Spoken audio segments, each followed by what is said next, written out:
মৰিয়ানীৰ বন্যহস্তৰ তাণ্ডৱ কেইবাখনো ঘৰ ভাঙি তহিলং মৰিয়ানীৰ হুলুংপাৰা গিবন অভয়াৰণ্যৰ পৰা খাদ্যৰ সন্ধানত ওলাই অহা বনৰীয়া হাতীৰ তাণ্ডৱ অব্যাহত আছে। নিতৌ নিশা হ'লেই অভয়াৰণ্যৰ দাঁতিকাষৰীয়া অঞ্চলত উপদ্ৰৱ চলাই আহিছে বনৰীয়া হাতী জাকটি। আৰু যোৱা নিশা ডকলিং ডেকা গাঁৱত হাতীৰ এটা বৃহৎ জাকে ৬টাকৈ বাসগৃহ ভাঙি চুৰমাৰ কৰে। ইয়াক লৈ অঞ্চলটোৰ চাঞ্চল্য সৃষ্টি হৈছে। মৰিয়ানীৰ পৰা বীৰেন তাঁতীৰ ৰিপৰ্ট আদিবাসী নিউজ টিভি।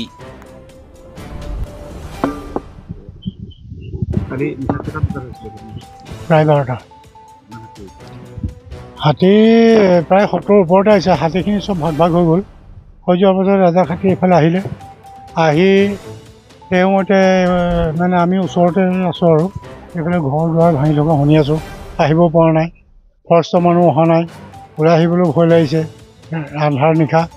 গতিকেলৈ হাতীয়ে আহি এইফালে ২-৩ ঘৰ মানুহ যথেষ্ট মানে ক্ষতিসাধন কৰিলে। আৰু যিখিনি মানুহৰ ঘৰ ভাঙিছে একেবাৰে দৰিদ্ৰ পৰিয়ালৰ মানুহ, একো উপাৰ্জনৰ ৰাস্তাই নাই।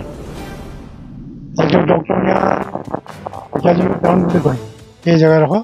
আৰু সময়ে সময়ে আহি বছৰ বছৰ ধৰি ইয়াতে এই হাতীজাকে আহি মানে তাণ্ডৱ চলাই থাকে। ফৰেষ্টৰ মানুহ সময়মতে নাহে আৰু তেনেকুৱা সহযোগ নাই। ওচৰ চুবুৰীয়া মানুহ আহিবলৈ ভয় কৰে। এনেকুৱা সময়ে সময়ে হৈ থাকে। আৰু খেতি পথাৰো কৰিব নোৱাৰে, মাটিবিলাক এনেই পৰি আছে। হাতীৰ উৎপাতত খেতি কৰিব নোৱাৰে, খেতি কৰিলে ধান নাপায়, নষ্ট কৰি যায়। মানুহৰ নানা ধৰণৰ সমস্যা, এই হস্তীৰ উপদ্ৰৱত মানুহৰ হাহাকাৰ অৱস্থা হৈছে। চৰকাৰে যদি আমাৰ ফালৰ পৰা আমি অনুৰোধ কৰোঁ যে চৰকাৰে এইখিনি ক্ষেত্ৰত যদি কোনো উপায় ব্যৱস্থা কৰে আমি ভাল বুলি ভাবোঁ। সেয়াই আৰু